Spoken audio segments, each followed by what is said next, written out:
ინფორმაციას გასცდის რიჩარდ თავგირიძე, საქართველოს აგრარული უნივერსიტეტი, ავტოიმუნური პათოლოგიების მედიკამენტოზურ თერაპიას სავეტერინარო კლინიკურ პრაქტიკაში. მოგესალმებით.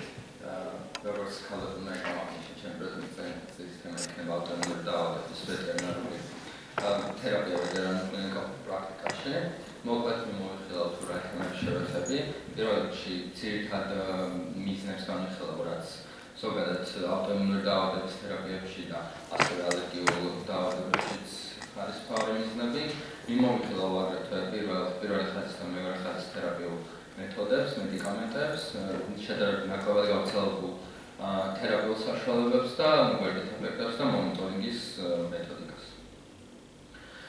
ავტოიმუნური დაავადებების პრევალენტობა ადამიანების მედიცინაში უფრო მეტად არის სტატისტიკური მონაცემები გასაგები მიზეზებიდან გამომდინარე. ზოგადად ადამიანებში მთელი პოპულაციის დაახლოებით 5%-ში ხდება ავტოიმუნური დაავადების დიაგნოსტიკა, მათ შორის უფრო მეტი პრევალენტობით ხასიათდება ქალებში, ვიდრე მამაკაცებში, ხოლო რაც შეეხება ყველაზე მეტად გავრცელებული ავტოიმუნური დაავადებები ადამიანებში ეს არის ავტოიმუნური თიროიდიტი და რევმატოიდული ართრიტი, ხოლო რაც შეეხება შინაურ ცხოველებში ავტოიმუნური დაავადების გავრცელებას სტატისტიკური მონაცემები არ არსებობს, თუმცა ხშირად დიაგნოსტიკური დაავადებებიდან ორი მთავარი დაავადება არის ავტოიმუნური თიროიდიტი და კანის ავტოიმუნური დაავადებები.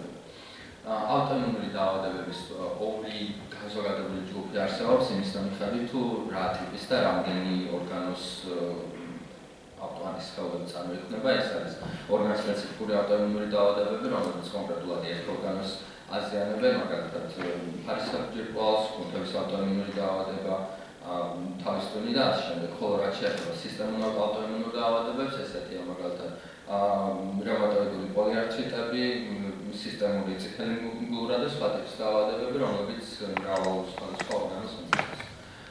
ხუთი მთავარი მიზანი არის ავტოიმუნური დაავადებების მკურნალობის, ეს არის პირველი არასასურველი იმუნური პროცესების და არამიზნობრივი იმუნური პროცესების სუპრესია, რაც ერთად გლუკოკორტიკოიდებით ხდება და დამხმარე სხვა იმუნოსუპრესორული საშუალებებით. მეორე არის არასასურველი ანთებითი პროცესების და კლინიკური ნიშნების მინიმალიზება, საერთოდ გაქრობა თუ შესაძლებელია, სამკურნალო საშუალებების მიერ განვითარებული შესაძლებლობითი ეფექტების კონტროლი, ხანგრძლივი რემისიის მიღწევაც აგრეთვე.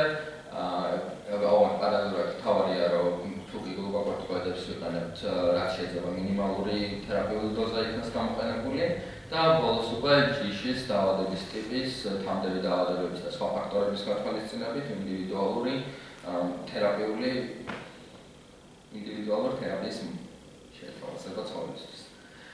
რაც შეეხება პირველი და მეორე ხაზის თერაპიას, თერაპიულ საშუალებებს, პირველი ხაზის თერაპია გულისხმობს უმეტესად გლუკოკორტიკოიდების გამოყენებას და მათ შორის მთავარი მედიკამენტები არის პრედნიზოლონი და დექსამეტაზონი, ხოლო ეს პრეპარატები ხანგრძლივი მოქმედების სწრაფად იწვევენ ეფექტს და შესაბამისად უფრო მწვავე შემთხვევებში გამოიყენება ძირითადად, ხოლო რაც შეეხება მეორე ხაზის თერაპიულ საშუალებებს, ეს არის ეგრეთ წოდებული სტეროიდების დამზადებული პრეპარატები, რომლებიც გამოიყენება იმისთვის, რომ გლუკოკორტიკოიდების ხანგრძლივი გამოყენება თავიდან ავირიდოთ და აგრეთვე შევძლოთ გლუკოკორტიკოიდების მინიმალური დოზის დანიშვნა. და მთავარი ოთხი ძირითადი მეორე ხაზის თერაპიული საშუალებებია აზათიოპრინი, ციკლოსპორინი, MMF და ლეტრუმენიტი. გლუკოკორტიკოიდებზე უკვე ვისაუბრეთ, მექანიზმი ძირითადად და მეც შედარებით მოკლედ განვიხილავ. მთავარი მექანიზმი, რითიც გლუკოკორტიკოიდები ახდენენ იმუნოსუპრესიას, ეს არის ციტოკინების ინჰიბიცია, ციტოკინების გამომუშავების დაქვეითება, აგრეთვე და შესაბამისად უჯრედული პროცესების, იმუნური პროცესების დაქვეითება და ერთ-ერთი მთავარი ვფიქრობ, რაც გლუკოკორტიკოიდების მექანიზმი არის, ეს არის, რომ გლუკოკორტიკოიდები ახდენენ ლიზოსომური მემბრანების სტაბილიზებას, რაც თავის მხრივ გრანულოციტების დეგრანულაციას თავიდან აგვარებებს. როგორც უკვე გლუკოკორტიკოიდების ეს სამი ძირითადი პრეპარატია პრედნიზოლონი და პრედნიზონი, რომლებიც სწრაფად აღწევენ შედარებით აგრეთვე დექსამეტაზონი სწრაფად აღწევს ეფექტს, თუმცა განსხვავება ამ პრეპარატ შორის ის არის, რომ პრედნიზოლონი მოკლე მოქმედების არის დაახლოებით 26 საათამდე დარჩენდება მისი ეფექტი, ხოლო დექსამეტაზონი ხანგრძლივი მოქმედების არის 56 საათამდეც კი არის მისი მოქმედების ხანგრძლივობა. და ერთ-ერთი მნიშვნელოვანი განსხვავება აგრეთვე დექსამეტაზონსა და პრედნიზოლონს შორის არის ის, რომ პრედნიზოლონი უფრო დაახლოებით 7-ჯერ უფრო დიდი პოტენციის მქონეა, ვიდრე დექსამეტაზონი უფრო დიდი პოტენციის მქონეა, ვიდრე პრედნიზოლონი. ხო, და მთავარი კატებში, რაც გასათვალისწინებელია გლუქორტიკოიდების გამყვანების დროს არის ის, რომ განსაკუთრებით დექსამეტაზონის შემთხვევაში შესაძლოა განვითარდეს როგორც გვერდითი რეაქციის არასასურველი ეფექტის სახით, ეს არის დიაბეტის, ჩაქრიანი დიაბეტის განვითარება და შეგუებითი გულისხმობა. იმუნოსუპრესორულ მედიკამენტებს მეორე ხაზის პრეპარატებს რაც შეეხება არის 5 ძირითადი კლასი. პირველი 2 კლასი დემუშავ დნმ-ზე მოქმედებს და ახდენენ საბოლოოდ იმუნური უჯრედების პროლიფერაციის დაქვეითებას. პირველ კლასში მთავარი არის ციკლოფოსფამიდი და ქლორამფენიკოლი, ქლორამბუცილი ბოდიში. და მეორე კლასი არის პირველი გენერაცია არის აზათიოპრინი, რომელიც უფრო ნეი მოქმედების პრეპარატია, ხოლო მეორე თაობის პრეპარატი არის მიკოფენოლად მოქმედილი, იგივე MMF, რომელიც უფრო სწრაფად აღწევს ეფექტს.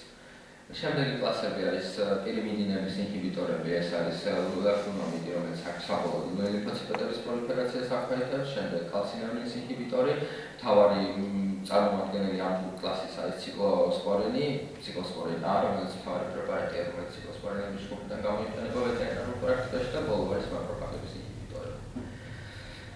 აქ მოკლედ ჩამოწერილი მაქვს კონკრეტულად მედიკამენტების მიხედვით, რომელი ტიპის ავტოიმუნური დაავადებების და სხვა დაავადებების სამკურნალო და მედიკამენტისთვის შეიძლება იქნას გამოყენებული, მაგალითად აზათიოპრინი რომ განვიხილოთ ისეთი ავტოიმუნური დაავადებების სამკურნალოდ გამოიყენება, როგორც არის კანის ავტოიმუნური დაავადება, ავტოიმუნური თრომბოციტოპენია, იმუნური პროცესების განხორციელებული ჰემოლიზური ანემია და სხვა. და ციკლოსპორინს რაც შეეხება მაგალითად შედარებით მსუბუქი კანის ავტოიმუნური დაავადებების დროს გამოიყენება, ან შესაძლოა უფრო მაღალ დოზებით გამოყენებული იქნას მწვავე და უფრო მძიმე იმუნური პროცესებით გაშორებული ავტოიმუნური დაავადებების სამკურნალოდ. დამატებით თერაპიებს რაც შეეხება არის მაგალითად პირველი 2 არის სპლენექტომია და პლაზმაფერეზი, ეგრეთ წოდებული პროცედურული დამატებითი თერაპიული საშუალება, რომელიც მხოლოდ იმ შემთხვევაში გამოიყენება, როდესაც სხვა მედიკამენტოზური თერაპიით ვერ ახდენენ შედეგის მიღწევას და უკანასკნელის გზარჩევად, მაგალითად სპლენექტომია. აგრეთვე არის ნიაცინამიდი, B3 და ცხიმოვანი ომეგა-3 ცხიმოვანი მჟავები, რომლებიც განსაკუთრებით კანის ავტოიმუნური დაავადებების დროს ინიშნება, როგორც კანის აღდგენილი დამატებითი საშუალება. სამი ძირითადი ნაკლებად გამოყენებული თერაპიული საშუალებებია განსაკუთრებით ვეტერინარიაში, ეს არის ინტრავენური იმუნოგლობულინები, რომლებიც ადამიანის პლაზმის გამიღებული IgG ანტისხეულებია, რომლებიც ახდენენ ავტოანტის სხეულების ინჰიბირებას, ნეიტრალიზაციას მაკროფაგებზე დაკავშირების გზით. პლაზმაფერეზს რაც შეეხება, ეს არის ეგრეთ წოდებული სისხლის გაწმენდის ერთ-ერთი მეთოდი, როდესაც პლაზმისგან გამოყოფენ ავტოანტის სხეულებს და ცხოველს უკვე სხვა დონორის პლაზმას გამოყოფენ, პლაზმას გადაუსხამენ და ეს დროებითი საშუალება მწვავე პროცესების მართვის. და მონოკლონურ ანტისხეულებს და რეცეპტორების სპეციფიკური ინჰიბიტორებს რაც შეეხება, ერთ-ერთი მთავარი წარმოადგენელი არის ვეტერინარულ პრაქტიკაში აყვაველი, რომელიც არის ქრონიკული ანთებითი პროცესების დროს გამოიყენება და იმუნოსუპრესორული მედიკამენტია, რომელიც აგრეთვე კარგად გამოიყენება ალერგიული პროცესების მართვისთვისაც და აგრეთვე არსება სპეციფიკური IL-1 და IL-6 ციტოკინების ინჰიბიტორული საშუალებებიც. გვერდითი ეფექტები, რაც იმუნოსუპრესორული საშუალებებზე შეიძლება განვითარდეს ფართოა და შეიძლება რაღაც სპეციფიკურ მედიკამენტს სპეციფიკური გვერდითი ეფექტი ახასიათებს, თუმცა ზოგადად ძირითადი გვერდითი ეფექტები რაც არის, ეს არის ძირითადად კუჭნაძავის ტრაქტის სხვადასხვა გამოვლინებები, აღინება დიარეა, ანორექსია, რომელიც განსაკუთრებით ახასიათებს აზათიოპრინს და MMF-ს, აგრეთვე მიელოსუპრესიაც საკმაოდ გამოვლენილი გვერდითი ეფექტია, განსაკუთრებით ლეიკოპენია, ნეიტროპენია, განსაკუთრებით თრომბოციტოპენია და ანემია. კლინიკურ ვეტერინარულ პრაქტიკაში არ არის გამოვლენილი ციკლოსპორინემისადმი ციკლოსპორინემის მიერ გამოვლენილი მიელოსუპრესია, თუმცა გამომდინარე იქიდან, რომ ადამიანების მედიცინაში საკმაოდ ხშირი გვერდითი ეფექტი არის, ვარაუდობენ, რომ ვეტერინარულ პრაქტიკაშიც დიდი ალბათობით შეიძლება იცვლებდეს. და ორგან სპეციფიკურ ტოქსიკურობას რაც შეეხება, ძირითადად არის ნეფროტოქსიკურობა, ჰეპატოტოქსიკურობა და პანკრეატიტი. პანკრეატიტს რაც შეეხება აზეთიოპრინი განსაკუთრებით მწვავე პანკრეატიტს იწვევს, ხოლო ნეფროტოქსიკურობას იწვევს ციკლოსპორინი, ხოლო ჰეპატოტოქსიკურობას ძირითადად აზეთიოპრინი და ლეფლუმომიდი. ინფექციური აგრეთვე იმუნოსუპრესორული მედიკამენტებს თავარი გვერდითი ეფექტი რაც შეიძლება ახდენს, ეს არის მეორადი ანთებითი პროცესების განვითარება, რაზეც მოკლედ ვისაუბრებ ცოტა მოგვიანებით. კლინიკურ გადაწყვეტილებას რაც შეეხება, პირველ რიგში როგორც უკვე მიიჩნევა პირველი ხაზის ნებისმიერ შემთხვევაში პირველი ხაზის პრეპარატები გლუკოკორტიკოიდები, ხოლო შემდგომ უკვე იმის მიხედვით რამდენად არის თერაპიული შედეგი მიღწეული, მაგის მიხედვით ნიშნავენ მეორე ხაზის იმუნოსუპრესორულ პრეპარატსაც.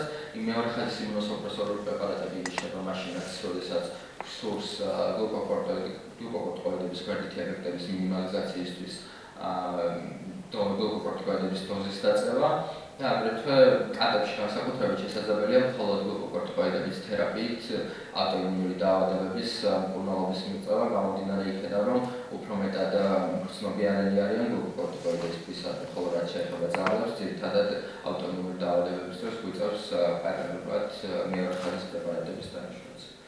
ინფექციური დაავადებების განვითარების მინიმალიზაციას რაც შეეხება, პირველ რიგში მეთოდიკას, როგორ უნდა მოახდინოთ ინფექციური დაავადებების მინიმალიზაცია, ეს არის პირველ რიგში ვეტერინარმა უნდა გადაწყვეტოს, საერთოდ საჭირო არის თუ არა იმუნოსუპრესორული პრეპარატები, იმიტომ რომ ავტოიმუნური დაავადებების ზოგიერთ შემთხვევაში, მაგალითად მიასთენია გრავისის დროს, დაახლოებით 6 თვეში შეიძლება მძიმე კონტამინაციის და თავისითაც კი აღდგეს, ამიტომ შეიძლება იმუნოსუპრესორული პრეპარატი არც კი დასჭირდეს ცხოველს. აგრეთვე მნიშვნელოვანია თერაპიის მუდმივი მონიტორინგი, რათა თავიდან ავიცილოთ ის თუნდაც გვერდითი ეფექტები, ან შევინარჩუნოთ თერაპიული დოზა, შესაბამის თერაპიულ დოზაში პრეპარატი და აგრეთვე უნდა გავითვალისწინოთ ფარმაკოგენომიკა, რაც გულისხმობს ჯიშ სპეციფიკური მიდგომით მედიკამენტების დოზის სათანადო შერჩევას, იმიტომ რომ მაგალითად აზეთიოპრინის შემთხვევაში არის გარკვეული ჯიშები, რომელთაც აზეთიოპრინის გარდაქმნილი ფერმენტის შედარებით ნაკლები რაოდენობით აქვთ, მაგალითად გიგანტურ შნაუცერებს, რომლებშიც შედარებით ნაკლები დოზით არის საჭირო და მაღალი დოზით არის საჭირო დაინიშნოს აზეთიოპრინი, რათა ტოქსიკური ეფექტები თავიდან გავიგოთ.